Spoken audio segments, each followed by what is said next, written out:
കനം തൂങ്ങുന്ന അമൽ. ചില കർമ്മങ്ങൾക്ക് അള്ളാഹു കൂടുതൽ കൂലി എങ്ങനെയാ തരിക?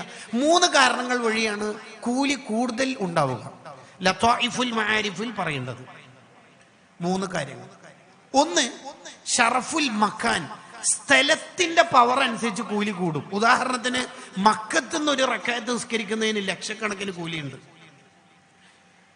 അതൊരിക്കലും നമ്മളെ നാട്ടിൽ നിസ്കരിച്ചാൽ കിട്ടൂല. നിസ്കരിക്കാനായിട്ട് പള്ളിയുടെ മഹത്വം മനസ്സിലാക്കിയിട്ട് പോകേണ്ടത് ആ 3 പള്ളിയിൽ മാത്രമാണ്.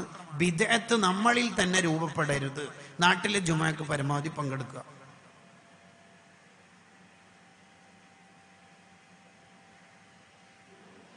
അപ്പൊ ഒരു സ്ഥലത്തിന്റെ പവർ അനുസരിച്ച് കൂലി കൂടും.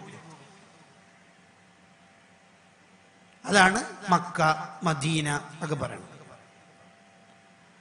ഇനി ഷറഫു സമാൻ, സമയത്തിന്റെ പവർ അനുസരിച്ച് കൂലി കൂടും. ഉദാഹരണത്തിന് റമദാൻ ഒരു ഉദാഹരണം. അശ്റു ദുൽഹിജ്ജ, ദുൽഹിജ്ജിന്റെ ആദ്യത്തെ 10. ഉദാഹരണം പറയാം. അയ്യു സ്വതക്കത്തി അഫ്ളൽ, ഏറ്റവും കൂടുതൽ കൂലിയുള്ള സ്വതക്ക ഏതാ നബിയെ? മുത്തനബി സല്ലല്ലാഹു അലൈഹി വസല്ലം തങ്ങളുടെ മറുപടി സ്വതക്കത്തുൻ ഫീ റമദാൻ, റമദാനിലുള്ള സ്വതക്ക.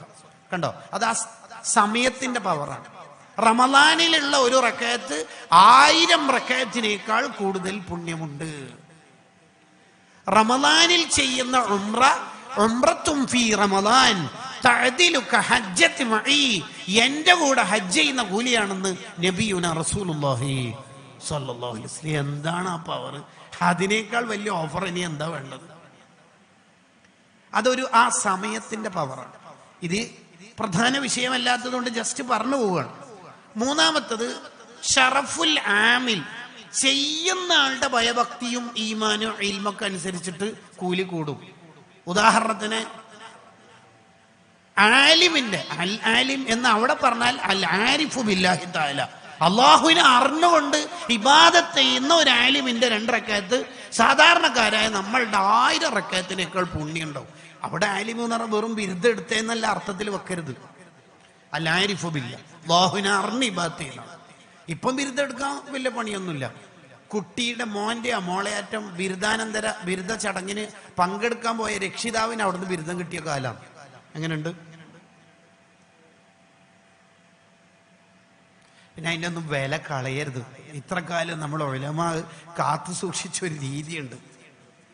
അപ്പൊ ഈ 3 കാരണങ്ങൾ കൊണ്ടാണ് പൊതുവെ അമലുകൾക്ക് കൂലി കൂടുതൽ ഉണ്ടാവുക.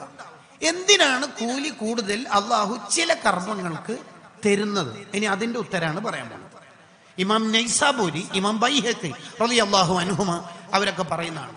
വളരെ വിശദമായ പഠനത്തിന് ഫതുഹുൽ ഖരീബുൽ മുജീബ് അഥവാ ഹാഫിൾ മുൻദിരി തങ്ങളുടെ അത്തർഗീബ് വത്തർഹീബിന്റെ ഷറഹിൽ നല്ല പഠനം ഈ വിഷയത്തിലുണ്ട്.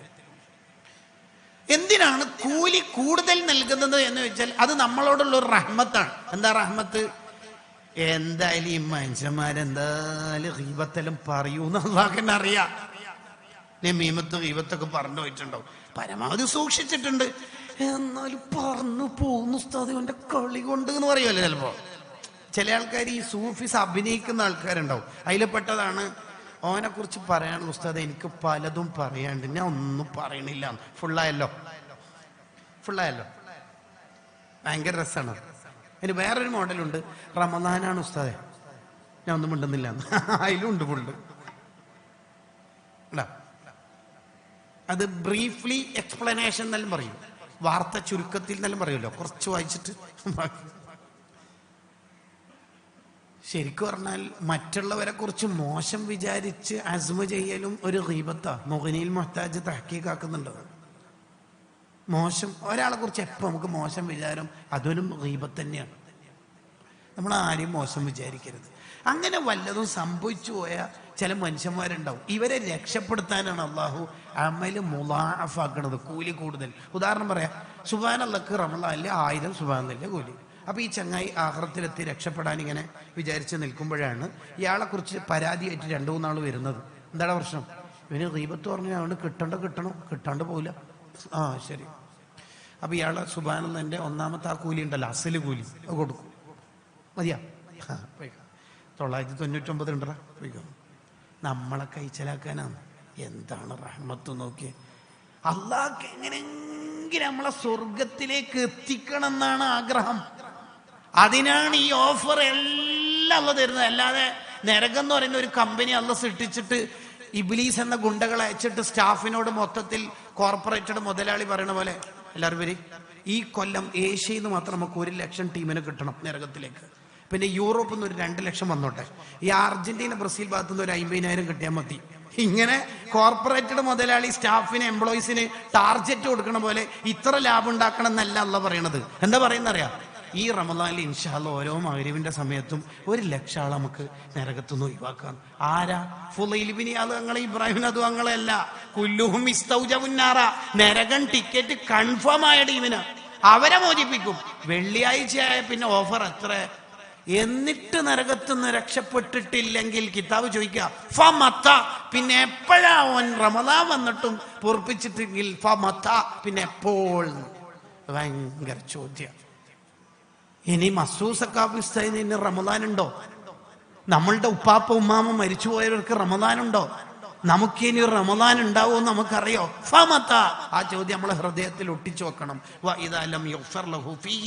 റമദാനിൽ പാപങ്ങൾ പൊറുപ്പിച്ചിട്ടില്ലെങ്കിൽ ഫമത്ത, അവൻ എപ്പോൾ പൊറുപ്പിക്കും? അള്ളാഹു നമുക്ക് പുറത്തേരുമാറാവട്ടെ. നമ്മൾ അള്ളയല്ലേ നമുക്ക് പുറത്തേരും എന്നുള്ള ഒരു പ്രതീക്ഷ നമുക്ക് എപ്പോഴും ഉണ്ടാവണം. അങ്ങനെ ഈ അമലുകൾ മുവാഫാവുന്ന ഏടിൽ അഥവാ നന്മയുടെ തട്ടിൽ വക്കലോടുകൂടി ആ നന്മയുടെ തട്ടിൽ വലിയ ഭാരം ഉള്ള 11 കർമ്മങ്ങളെ പരിചയപ്പെടുത്തിക്കൊണ്ടുള്ള ഗ്രന്ഥങ്ങളുണ്ട്. സഹീൽ ബുഖാരിയുടെ ലാസ്റ്റത്തെ ഹദീസ് വിശദീകരിക്കുന്ന ഒരുപാട് ഖത്മു തീർക്കുന്ന ഗ്രന്ഥങ്ങളിൽ ഇത്തരം ചർച്ചകൾ കൂടുതൽ കാണാം. ഇമാം ഫാക്കിഹി റഹിമഹുല്ലക്ക് അഥവാ ഇബ്നു ഹജർ റഹിമഹുല്ലയുടെ ശിഷ്യന് സ്വതന്ത്രമായി ഇതിൽ രചനകൾ തന്നെ ഉണ്ട്.